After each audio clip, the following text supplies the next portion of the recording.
você para pra refletir sobre o que é certo. O melhor da vida é a sensação de paz e amor. O melhor da vida, um dia só pra vadiar. O melhor da vida é a sensação de paz e amor. O melhor da vida. Bom dia, amigos e amigas, bom dia, senhores e senhoras. Eu sou Daniel Nonato. Obrigado a você pela presença em nossa live matutina. Vamos trabalhar, que é a melhor coisa que a gente faz, né? Lembrando a todos e a todas que hoje é quinta-feira, dia 12 de novembro de 2020. Também quero mandar um abraço especial para a cinquentona agora, minha irmã. Eu falo de sacanagem da mulher, né? Vai ficar magoada comigo, não. Minha irmã tem cabeça no lugar igual eu, assim, né? Então já sabe, né? Cinquentona, minha irmã Neide, eu diria usar Neide, 50 anos, Deus abençoe. Lembrando a todos e a todas que ontem o Messias Mentiras Bolsonaro disse que quando acaba o diálogo começa o uso da pólvora. Vai ser legal o Brasil, guerra com os Estados Unidos, né? O interessante é que ele tá triste porque o querido, o Donald, se lascou, né? Tá entrando com recurso, se recusa a reconhecer que perdeu a eleição. Ele, trabalhando no programa lá, está demitido. Ele está se recusando a aceitar que ele perdeu a eleição e que agora o mandato é do BD, como diz o povo aí. E aí ele falou que a Amazônia, o diálogo, como que você vai chamar para briga um cara que tem não sei quantos mil mísseis, não sei quantas, um exército de mercenário que eles têm lá, que está disposto a invadir um país atrás de arma química, que não tem arma química, está disposto a financiar invasões, né, e etc e tal, para todo mundo. Mas é aquilo, né, é louco. A prova que ele foi reformado por loucura tá aí. Também se comprovou que o Jair Mentira Bolsonaro está usando todo o recurso que tem para blindar o filho dele. Interessante é que você, meu irmão, você, meu amigo, você que gosta de dizer que o filho do Lula é ladrão, sei lá, que roubou, que ficou rico, e que você diz aí do filho do Bolsonaro? Ah, mas pelo menos ele foi eleito pelo voto. Não interessa se é pelo voto, se é pelo arroto, será pelo que foi. O cara tá roubando, o cara roubou, o cara fez rachadinha. E você vai dizer, tá tudo bem, ele pode fazer. Que nem o outro idiota disse pra mim, que bom que ele desviou o dinheiro lá do Covid-19. Que bom. Porque se ele desviou o dinheiro, pelo menos o dinheiro foi para o lugar certo, não para o bolso do PT. Para pensar comigo a situação do nosso país frente a um discurso de, vamos dizer assim, de limpeza, um discurso onde diz não, que comigo é diferente. Tá, comigo também é diferente, comigo é muito diferente, comigo é diferente, com você é diferente, e aí faz igual ou pior. Às vezes eu fico olhando para o discurso de uns e outros que dizem serem de grupo X ou Y e na prática é pior do que qualquer outra pessoa, não dá para ser. Então a gente ainda observa a capacidade de uns e outros de querer dizer que agora nós somos diferentes, nós vamos corrigir esse defeito ou aquele defeito. A boa nova do reino de hoje vamos ler o Evangelho de Lucas, capítulo 17, 20 a 25, quando Jesus é questionado sobre o reino de Deus. Jesus, ele não anunciou uma igreja. Aí, desculpe aí os católicos radicais que citam Mateus 16, 13 a 19, meus irmãos. Jesus não criou uma igreja. Desculpem, quem quiser discordar, pode discordar. Jesus não criou a igreja. Jesus, ele não veio para poder criar normativas. Uma das frases de Jesus eu vim cumprir toda a lei. Uma das frases de Jesus. E uma das frases que ele coloca é que o reino de Deus está próximo. Jesus, ele tem um leque maior. Ele não quer um grupinho, uma panelinha. Então hoje, quando os fariseus questionam a ele sobre o reino de Deus, ele fala, olha, o reino de Deus é como um relâmpago. Ele ele vai aparecer, desaparecer tão rápido do Ocidente e do Oriente. Hoje ele traz para nós, depois dele fazer o que ele fez ontem, contar a história dos 10 leprosos e mostrar que um voltou a agradecer que era samaritano. Conta não, viver a história, não é parábola, é fato, né? E o samaritano volta para agradecer. E isso, para a gente, quando traz para a nossa panela, para a nossa comunidade aqui virtual, para a nossa igreja, para a nossa vida, hoje, um questionamento básico: que tipo de Jesus nós estamos seguindo? Nós estamos presos a estereotipos criados em nossas panelas, em nossos grupos. A gente percebe que muitas das vezes algumas pessoas estão preocupadas com o reino de Deus, um reino que lhe favoreça, um reino que lhe dê vantagens. Uma das coisas que Jesus deixou bem claro hoje é que o reino de Deus ele é pura realidade. E diz ainda, ó, quando ele começar vai ser do Ocidente ao Oriente, ou seja, vai tomar. E quando fala do relâmpago, o relâmpago é um símbolo, né, de energia, de força.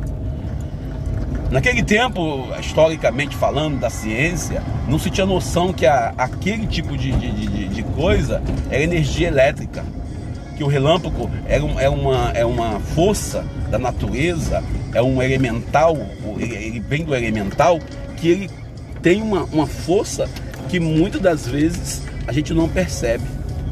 A boa nova do reino que nós lemos hoje se questiona se nós estamos aptos a encontrar esse reino de Deus, se nós estamos aptos a conseguir alcançar. De verdade, se nós olharmos nossa prática de vida, eu não falo da sua, eu falo da minha em particular, olha, eu estou bem longe desse projeto de salvação. Ah não, mas agora que eu conheci o Evangelho, que nem eu ouvi o amigo, conheci o Evangelho, agora tudo que eu fiz de errado no passado, Deus não quer mais saber. Não, mas as consequências das suas escolhas do passado, elas estarão presentes em sua vida. Eu particularmente posso dizer para vocês que não existe escolha sem consequência. E talvez o que nos incomode e que nos incomoda é que nós não queremos as consequências. Muitas vezes nós queremos o lucro, mas não queremos o gasto para que o lucro aconteça.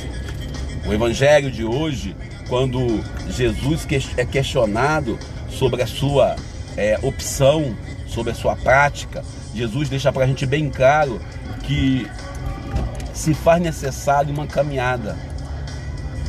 Vigilância, estar presente, estar realmente consciente das suas escolhas.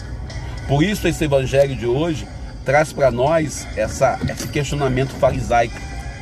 Os fariseus, eles sendo teólogos, sendo mestres, vai perguntar a um leigo, desculpe, mas Jesus era leigo, Jesus não pertencia à classe sacerdotal, Jesus não fazia parte de grupo político partidário, Jesus não estava presente em panelas aonde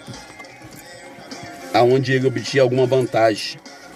Ele, Jesus de Nazaré, nosso Deus, ele estava presente numa realidade onde a boa nova dele é algo presente e consciente. Por isso, talvez, o que nós não queremos hoje reconhecer é que a boa nova de Jesus é algo essencial. A boa nova de Jesus é algo que nós devemos olhar com carinho. Quando ele curou os leprosos ontem e 10 voltaram para agradecer, a gente olha aquilo com muito carinho, né? A gente olha com muito carinho, com muito afeto, e cita aquele leproso que voltou como uma vantagem, quando na verdade aquele leproso não voltou, ele voltou porque ele não podia ir no templo, ele era samaritano. Ele não tinha como apresentar um sacrifício no templo, porque ele não era judeu. E hoje, quando você vê esse evangelho falando, né, dessa questão toda, né, que fala de que o reino de Deus vai estar aqui, vai estar ali, e ele traz bem claro nesse contexto que para encontrar o reino dos céus, ele vai ter que ter sofrimento. Por isso ele fala, o Messias será rejeitado, o Messias será colocado em segundo plano. Esse pequeno discurso escatológico de Jesus Também você vai ver esse discurso lá em Mateus 5, temos esse sermão dizendo para a gente sobre a importância da vigilância. Jesus retorna para esse discurso hoje para trazer para nós um sentido que a vida da gente tem que ser uma constante vigilância. E quando fala-se do reino de Deus, algo que nós às vezes não queremos entender, é que o reino de Deus ele não pertence a uma pessoa. Por isso lá em João, Jesus vai trazer claramente essa questão.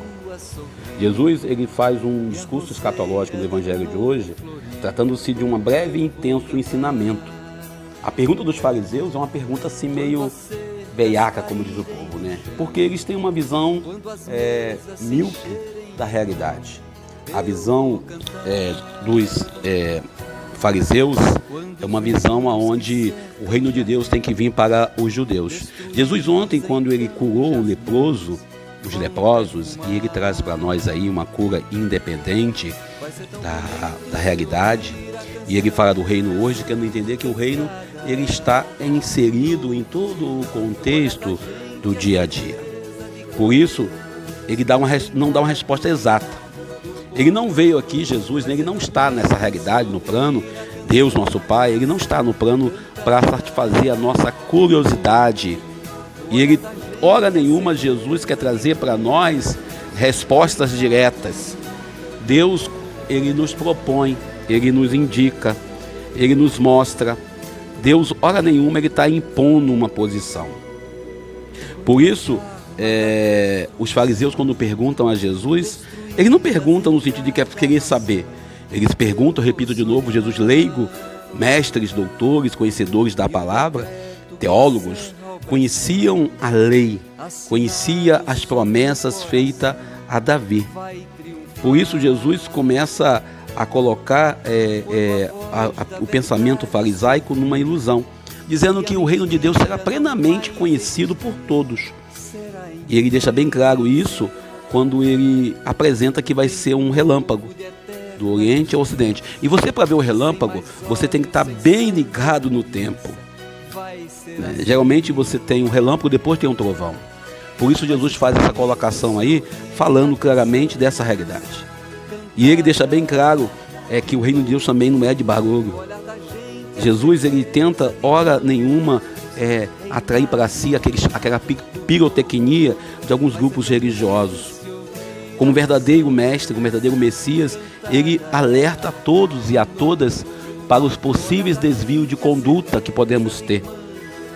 Ele alerta a gente que no caminho para a construção do reino de Deus, como eu já disse, ele não está preso, o projeto de Jesus, ele não está preso a um grupo religioso. Aquilo que a gente ouviu do Papa, se eu estiver errado não me condene nem me processe, do Papa Paulo VI, dizendo que nós católicos, nós cristãos, não somos os donos de Deus. Não somos os donos da religiosidade. Por isso, a gente quando fala do desejo de Jesus e que todos se salvem, por isso Jesus nos dá uma nota, nos dá uma pista. Primeiro ele fala da realidade que o reino vai acontecer. Segundo, ele fala da realidade que o reino virá para que todos possam ver. Mas a pessoa tem que estar atenta para poder ver, porque o relâmpago é tão rápido e que todos havíamos sentir que ele quer. Por isso, no final deste evangelho, como eu já falei aqui, ele traz para nós uma notícia que o Messias, o Cristo, vai ser perseguido, vai ser condenado. E quando falamos em sofrimento, pouca gente topa. Por isso, no final do Evangelho, ele deixa bem claro que o reino de Deus acontece a partir da experiência, da vivência. Que todos devemos sentir que ele quer satisfazer. E depois ele deixa bem claro que essa ideia de aceitarem como Messias lá em Jerusalém e partilhar a sua vida, a sua Páscoa, é um encontro final que devemos ter com o Salvador. Os fariseus queriam sempre show pirotécnico, isso aqui entra em voga, repito de novo, a questão das igrejas evangélicas que gostam de fazer curas e gostam de dizer que na minha igreja tem isso, tem cura disso, cura daquilo. Os fariseus, eles queriam pirotecnia, eles imaginavam um reino de Deus começado com uma guerra, com um conflito. Eles imaginavam um reino de Deus iniciado com o poder messiânico de Davi.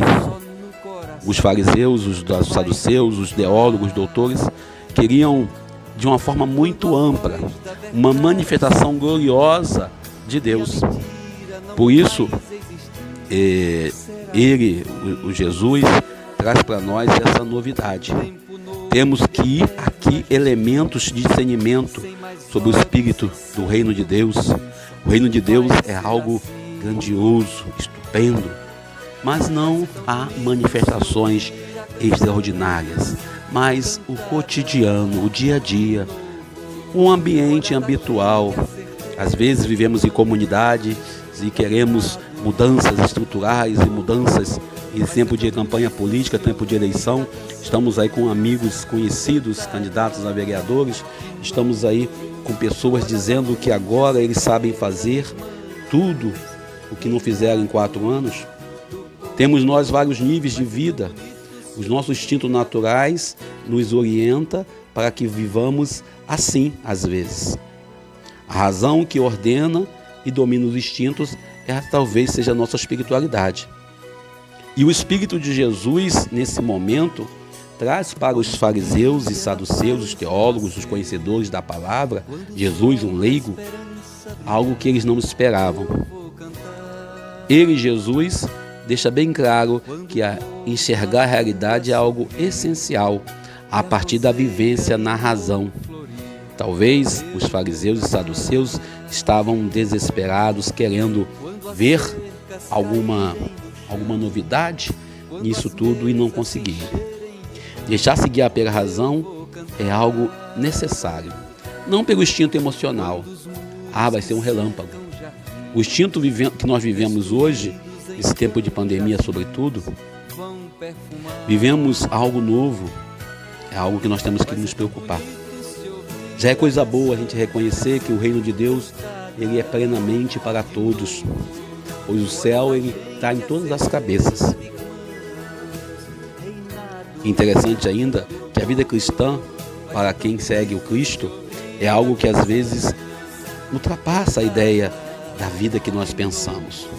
Em todos os momentos da vida somos chamados a viver, a conduzir pela inspiração de um reino que virá. Mas somos convidados, como diz Dom Adriano Hipólito, a viver o reino hoje, não na eternidade. E é por isso que Dom Adriano Hipólito traz para nós essa novidade. O reino de Deus começa aqui. Por isso é preciso ter o discernimento espiritual, racional e até mesmo emocional para reconhecer que esse reino grandioso é um reino real e começa a partir dos pequenos, a partir dos necessitados. Perguntamos a nós mesmos o que nos leva a fazer isto ou aquilo, o que nos leva a participar de uma missa, de um culto, o que nos leva a ajudar o próximo. Por vezes um pensamento que nos leva é esse, é porque eu quero viver o reino de Deus. À primeira vista, nós cristãos falamos em viver o reino do céu lá na eternidade, quando na verdade aquilo que os documentos da igreja pedem, o reino deve começar aqui. Por isso, a Fraternitude do Papa Francisco nos ajuda a entender. A busca do interesse pessoal, o instinto e vaidade nos afasta do reino de Deus. Os fariseus e saduceus, os teólogos, os conhecedores da palavra, queriam o reino de Deus, mas só para eles. O desejo, a ambição de instaurar um reino aqui na terra, às vezes nos afasta. Aí entra a questão da ideologia política, sociológica, que às vezes alguns acham que uma linha teológica ou outra é de caráter ideológico, quando a única ideologia que devemos viver, como diz Papa Francisco, é a ideologia do Evangelho, ou como diz também Dom Adriano Hipólito, bispo aqui em Nova Iguaçu, na década de 70, 60, 70 e 80 e 90, metade da década de 90, que pregar o Evangelho é o risco de ser confundido com ideologia, sobretudo nesse tempo, onde tudo é comunismo, onde tudo é ideologia política. Por isso, conhecemos a verdade de um reino onde a verdade do reino é maior do que a nossa vontade. Por isso também hoje, Paulo nos convida muitas das vezes os cristãos a deixar-se guiar pelo Espírito, compreender a vontade de Deus, não a nossa vontade, porque a nossa vontade é muito falha. a nossa vontade ela é muito plena. Hoje Paulo escreveu, né, a Filemon sobre o escravo que ele voltou, né, para casa. Por isso somos convidados na fé e na esperança, acreditando nesse reino que virá. Muito obrigado a você por nos ouvir e que possamos viver esse reino não na eternidade, mas aqui e agora. Que o reino de Deus seja pleno no dia a dia, em nossa vida. Obrigado a você por nos ouvir até aqui, obrigado a você pela sua presença em nossas vidas. Agradecemos aos profissionais de saúde por esse serviço. São 162 mil mortos nessa pandemia. Lembrando que domingo tem as eleições. Lembremos a todos com muito carinho, muito cuidado. Nós iremos viver, né, esse processo, somos mesário, vamos servir, vamos estar lá cumprindo nosso dever cidadão. Reze por todo o período eleitoral. Lembrando sempre, não vote em candidato que vai na igreja para dizer que é católico ou evangélico. Não eleja aqueles que já estão no poder há muito tempo. Primeiro veja o que ele fez de bom ou de ruim, para depois votar. Deus nos abençoe e nos ajude. Lembrando sempre, estamos numa pandemia. Álcool em gel, álcool 70. Usemos máscaras, nos cuidemos. Não por nós mesmos, nós somos todos sem vergonha. Mas por causa dos nossos amigos, nossos pais, nossos conhecidos. E hoje em especial rezemos na intenção da cinquentona, minha irmã Edileuza. E obrigado a você pela presença fraterna em nossa live. Conto com você. Obrigado a você pelo carinho, pela presença. Eu sou Daniel Nonato. Bom dia. Reinado do povo, vai ser tão bonito se ouvir a canção cantada